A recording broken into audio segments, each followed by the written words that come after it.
लौकी की उन्नत खेती आज की इस वीडियो के माध्यम से आपको बतलाएंगे। वाटर गोर्ड फार्मिंग लौकी की उन्नत खेती। लौकी की खेती कब और कैसे करना चाहिए, ए टू जेड संपूर्ण जानकारी इस वीडियो के माध्यम से शेयर करने वाले हैं कि कौन सी वैरायटी आपको लगानी चाहिए ज़्यादा पैदावार निकालने के लिए, न्यूट्रिएंट की पूर्ति। और लौकी की आप खेती कर रहे हैं तो खेती कब और कैसे करना चाहिए, कितने डिस्टेंस पर आपको बुआई करनी चाहिए, तो संपूर्ण जो जानकारी है, चाहे स्प्रे शेड्यूल, खाद शेड्यूल, लागत, लाभ, मुनाफा, नेट प्रॉफिट के साथ साथ डिटेल में संपूर्ण जानकारी शेयर करने वाले हैं। आप देख रहे हैं एग्रीसिव यूट्यूब चैनल। मैं हूं आपका होस्ट एंड दोस्त शिव कुमार। चलिए शुरू करते हैं। सबसे पहले दोस्तों बात करते हैं टाइमिंग। हर एक फसल के लिए जो समय है काफ़ी ज़्यादा इम्पोर्टेंट है। गर्मियों के लिए आप अक्टूबर से दिसंबर, बरसात के लिए जुलाई से अगस्त के महीने दोस्तों आप खेती कर सकते हैं लौकी की। जलवायु और तापमान के ऊपर बात करें तो लौकी की खेती के लिए गर्म और आर्द्र जलवायु की आवश्यकता पड़ती है। मिनिमम टेम्परेचर 15 से 16 और अधिकतम 35 से 36 डिग्री सेल्सियस का जो टेम्परेचर होता है काफ़ी ज़्यादा अनुकूल माना जाता है। भूमि और खेत की तैयारी के ऊपर बात करें तो लौकी की खेती वैसे तो आप सभी प्रकार की भूमि पर खेती कर सकते हैं, लेकिन खासकर काली मिट्टी, काली दोमट, चिकनी दोमट और जो बलुई दोमट भूमि रहती है काफ़ी ज़्यादा अनुकूल मानी जाती है। मृदा की जो पीएच वैल्यू है 5.5 से 7.5 तक चल जाती है। और खेत की तैयारी के ऊपर दोस्तों बात करें तो सर्वप्रथम उत्तम जल निकास का प्रबंध होना बहुत ज़्यादा ज़रूरी है। बरसात का पानी खेत में ठहरना नहीं चाहिए। 1 से 2 बार कल्टीवेटर दखपट 2 थल से पहली और दूसरी प्लोविंग कराना चाहिए। और मिट्टी को भुरभुरी कराने वाले यंत्र जैसे रोटावेटर है या फिर डिस्क हैरो से आपको मिट्टी को भुरभुरी करा लेना चाहिए।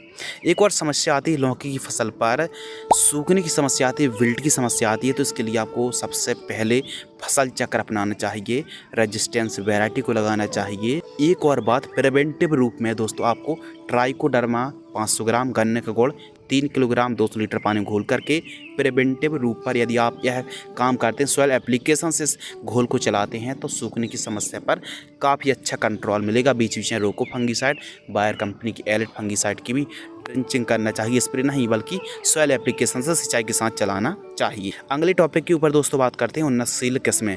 तो लौकी की तो सैकड़ों वैरायटी हैं, लेकिन अच्छा उत्पादन सभी राज्यों पर खेती कर सकें, सभी प्रकार की भूमि पर आप खेती कर सकें तो प्रमुख रूप से जो हाइब्रिड वैरायटी हैं, नंबर 1 VASF कंपनी की जो नून हेम्स की अनोखी के नाम से आती है, ईस्ट वेस्ट की अनमोल के नाम से आती है, सकाटा की दिशा, VNR की हरुणा और US एग्रीसीड्स की SW 906, हाईवेज की अमहुक के नाम से आती है, महिको की माही 8 और VNR की सरिता के नाम से आती है।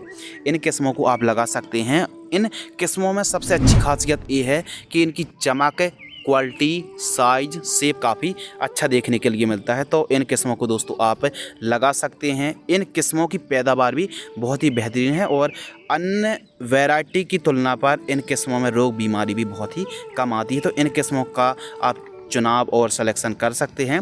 प्रति एकड़ सीड्स के ऊपर दोस्तों बात करते हैं। जब आप खेती करते हो, जानकारी प्रति एकड़ की दर शेयर कर रहा है। 1 एकड़ में 43,560 स्क्वायर फीट होती है। 1 एकड़ में यदि आप ड्रिप से खेती कर रहे हैं तो 1.5 किलोग्राम से 2 किलोग्राम सीड्स की रिक्वायरमेंट पड़ेगी। और साधारण तरीके से खेती कर रहे हैं तो 800 ग्राम से लेकर 1 किलोग्राम सीड्स की रिक्वायरमेंट पड़ सकती है। बेसल डोज के ऊपर दोस्तों बात करते हैं, यानी जब आप बुआई कर रहे हों, वेट तैयार कर रहे हों तो उस समय कौन सी खादों का आपको प्रयोग करना चाहिए।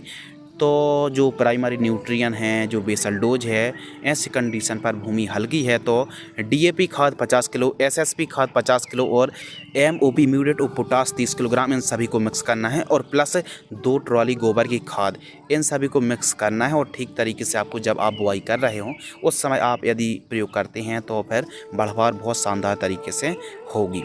अगले टॉपिक के ऊपर दोस्तों बात करते हैं बुआई। तो डायरेक्ट आप फील्ड पर 2-2 बीजों की बुआई कर सकते हैं। वेट तैयार यदि आप वैज्ञानिक तरीके से खेती करते हैं तो बेड मेकर या फिर बेड राइजर से बेड तैयार कराना चाहिए। बेड से बेड की दूरी आपको 10 फीट, बेड की चौड़ाई 3 फीट और बेड की ऊंचाई लगभग दोस्तों 10 से 12 इंच रखनी चाहिए, तकरीबन 1 फीट। प्लांट डिस्टेंस के ऊपर दोस्तों बात करते हैं तो लौकी की खेती यदि आप बरसात पर कर रहे हैं तो मंडप विधि से करें। पौधे से पौधे की दूरी 3 फीट। और दोस्तों आप यदि आयताकार मंडप बना रहे हैं तो लाइन से लाइन की जो दूरी है वो तकरीबन दोस्तों आपको 8 फीट रखनी चाहिए। और यदि आप सीधा जो स्ट्रक्चर होता है बांस का मंडप, यदि उस विधि से कर रहे हैं तो पौधे से पौधे की दूरी 2 से 3 फीट और लाइन से लाइन की दूरी 4.5 फीट के आसपास रखनी चाहिए। और यदि आप साधारण तरीके से खेती कर रहे हैं तो एक क्यारी एक नाली पर आपको जैग पौधरोपण यानी बुआई करनी चाहिए और पौधे से पौधे की दूरी 3 फीट रखनी चाहिए। और लाइन से लाइन की दूरी, एक पाटा से दूसरे पाटा यानी एक नाली से दूसरी क्यारी की जो दूरी है वो दोस्तों आपको 12 फीट के आसपास रखनी चाहिए यदि आप साधारण तरीके से खेती कर रहे हैं। और मंडप विधि से खेती कर रहे हैं तो मंडप से मंडप की जो दूरी है वो आपको 3 से 4 फीट के आसपास रखनी चाहिए। यदि आप ड्रिप विधि से खेती करते हैं तो ये मान लीजिए, यदि आप ड्रिप से खेती करते हैं तो सिंचाई करने में, खाद देने में काफ़ी ज़्यादा आसानी हो जाती है। 16 mm इन लाइन ड्रिप को आप बिछा सकते हैं।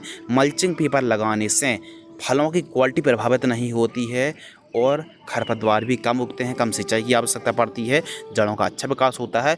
25 माइक्रोन मल्चिंग पेपर दोस्तों आप लगा सकते हैं। सिंचाई के ऊपर बात करते हैं तो लौकी की खेती के लिए जो इरिगेशन है, यदि आप ड्रिप से खेती कर रहे हैं तो 2-2 दिनों के अंतराल पर सिंचाई करें। और यदि आप फ्लैट इरिगेशन सिंचाई कर रहे हैं तो 8 से 10 दिनों के अंतराल पर सिंचाई करनी चाहिए। वहीं गर्मियों के दिनों पर आप लौकी की खेती कर रहे हैं तो ये मान लीजिए लगभग 4 से 5 दिनों के अंतराल पर दोस्तों आपको सिंचाई करनी चाहिए। सिंचाई आवश्यकता अनुसार करना चाहिए। ज़्यादा सिंचाई करने पर भी पीलापन की समस्या आती है, तो आवश्यकता अनुसार भूमि के हिसाब से, हल्की भूमि है थोड़ा जल्दी और काली भूमि है थोड़ा रुक रुक कर सिंचाई आपको करनी चाहिए। बीज उपचार करना बहुत ज़्यादा ज़रूरी है, लेकिन हाइब्रिड वैरायटी हैं तो उनको उपचार करने की आवश्यकता नहीं है। लेकिन फिर भी आपके एरिया पर, क्षेत्र में क्लाइमेट्स के हिसाब से, मौसम के हिसाब से कुछ ज़्यादा ही विल्ट की समस्या आती है, सूखने की समस्या आती है, तो फिर 1 किलोग्राम बीजों को 5 ग्राम ट्राइकोडर्मा से बीज उपचार करके आप बुआई कर सकते हैं। काफ़ी हद तक जो सूखने की समस्या है, जो फंगस की समस्या है, वो कंट्रोल हो जाएगी। इसके अलावा दोस्तों खरपतवार नियंत्रण के ऊपर बात करें तो प्रॉपर निराई गुड़ाई करें, पहली बात। दूसरी, यदि खरपतवार रहते हैं तो फिर सफ़ेद मक्खी का प्रकोप देखने के लिए ज़्यादा मिलता है, तो इसीलिए प्रॉपर आपको निराई गुड़ाई कराते रहना चाहिए, साफ़ सफाई करते रहना चाहिए। और कीट प्रबंधन के ऊपर बात करें तो कीट कई प्रकार के आते हैं, हम वीडियो पर बात करेंगे, लेकिन उससे पहले कम स्प्रे पर बेहतरीन तरीके से फसल प्रोटेक्ट हो जाए तो खेत के चारों साइड गेंदे की एक लाइन लगाइए। उसके बाद पीला और नीला ट्रैप लगाइए। फल मक्खी की समस्या भी देखने के लिए मिलती है दोस्तों, तो इसके लिए फ्रूट फ्लाई ट्रैप को आपको लगाना चाहिए। तो हम बात कर रहे थे कौन कौन से कीट आ सकते हैं। प्रमुख रूप से सेमी लूपर्स, हरी इल्ली, इसके अलावा सफ़ेद मक्खी, एफिड जैसिड, लाल कद्दू बीटल, फ्रूट फ्लाई, फल मक्खी के अलावा पाउडर मिल्ड्यू, झुलसा, लीफ स्पॉट, बैक्टीरिया बेल्ट और साथ ही downy mildew, mealybug, mites, blight, दीमक, वाइट ग्रेप की समस्या देखने के लिए मिल सकती है। तो कीट और इंसेक्ट कई प्रकार के होते हैं। यदि आपने वीडियो नहीं देखी है तो लिंक डिस्क्रिप्शन में मिल जाएगी, उनकी पहचान करके आप कंट्रोल कर सकते हैं। लेकिन देखिए, मौसम यदि थोड़ा सा विपरीत रहता है तो फिर कीटों का प्रकोप और भी ज़्यादा बढ़ता है। तो देखिए, इनके लिए स्प्रे करना बहुत ज़्यादा ज़रूरी है। फर्स्ट स्प्रे जो है कि 20 से 25 दिन के आसपास की फसल होती है तो फिर बायर कंपनी की कॉन्फिडोर आपको 10 ml लेना है और यूपीएल की साफ फंगीसाइड 40 ग्राम लेना है। 15 लीटर पानी में घोल करके आपको स्प्रे करना चाहिए। सेकेंड स्प्रे 35 से 40 दिन की फसल होती है। थर्ड स्प्रे 60 से 65 दिन और फोर्थ स्प्रे 80 से 50 दिन के आसपास की फसल होती है। तो सिलिकॉन चिप को मिलाकर और जो डोज बतला रहे 15 लीटर की दर से आपको स्प्रे करना चाहिए। फिफ्थ स्प्रे के ऊपर दोस्तों बात करते हैं, 100 से 110 दिन के आसपास की फसल होती है तो एक फंगीसाइड है और एक इंसेक्टिसाइड, इनको मिक्स करके स्प्रे करें। छठवां जो स्प्रे है 125 से 130 दिन के आसपास की फसल होती है तो धानुका की कोनिका फंगीसाइड 40 ग्राम, प्रोफेक्स सुपर 25 ml 15 लीटर पानी घोल करके स्प्रे करना चाहिए। तो इन बातों को आपको ध्यान रखना है। फल मक्खी की भी समस्या आती है तो इसके लिए फ्रूट फ्लाई ट्रैप 1 एकड़ में 20 पीस लगाना चाहिए। खाद शेड्यूल के ऊपर दोस्तों बात करते हैं तो लौकी की फसल पर आवश्यकता अनुसार उर्वरक खाद की आपको पूर्ति करना चाहिए। ऐसा नहीं कि जो हम आपको खाद शेड्यूल बतला रहे हैं सब की सब खादें आपको अप्लाई नहीं करना चाहिए। यदि फसल पर पीलापन की समस्या है या फसल बहुत ज़्यादा कमज़ोर है, उतनी अच्छी बढ़वार नहीं ले पा रही है, तो फिर इन खादों को आवश्यकता अनुसार, यदि आप साधारण तरीके से खेती कर रहे हैं तो फर्स्ट जो खाद है 25 से 30 दिन के आसपास की फसल होती है तो urea 25 kilogram, micro nutrient fertilizers 5 kilogram और MOP म्यूरेट ऑफ पोटास 60% वाली जो आती है 5 किलोग्राम।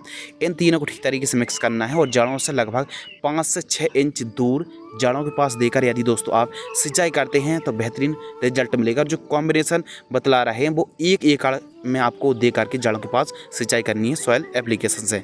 सेकंड खाद 50 से 60 दिन की फसल होती है और थर्ड खाद लगभग 90 से 100 दिन के आसपास की होती है। तो इन खादों को जो कि आप फोटो पर देख रहे हैं, इन खादों को आवश्यकता अनुसार प्रति एकड़ की दर से इस्तेमाल करना चाहिए। फोर्थ खाद के ऊपर दोस्तों बात करते हैं तो 125 से 135 दिन के आसपास की फसल होती है तो zinc sulphate 5 kilo, micro nutrient 5 kilogram, urea और उर्वरक खाद जिसमें नाइट्रोजन 46% होता है 20 किलोग्राम।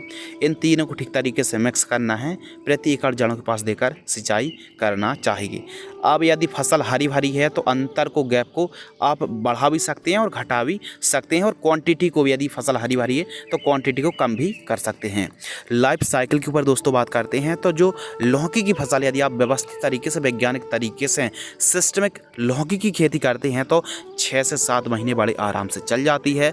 लागत के ऊपर दोस्तों बात करते हैं, इस हिसाब से, इस विधि से, इस मेथड से आप लौकी की खेती करते हैं तो 50 से 60 हज़ार रुपये की आसपास लागत लगने वाली है। उत्पादन के ऊपर दोस्तों बात करते हैं तो फसल यदि स्वस्थ रहती है तो 250 से 300 क्विंटल के आसपास 1 एकड़ से पैदावार देखने के लिए मिलती है। मार्केटिंग रेट काफ़ी ज़्यादा फ्लेक्सिबल रहता है, लेकिन हमारे किसानों को 5 रुपये से लेकर 30 रुपये प्रति किलोग्राम तक का रेट देखने के लिए मिलता है। यदि उत्पादन अच्छा होता है, बाजार भाव अच्छा देखने के लिए मिलता है तो आमदनी भी काफ़ी अच्छी होने वाली है।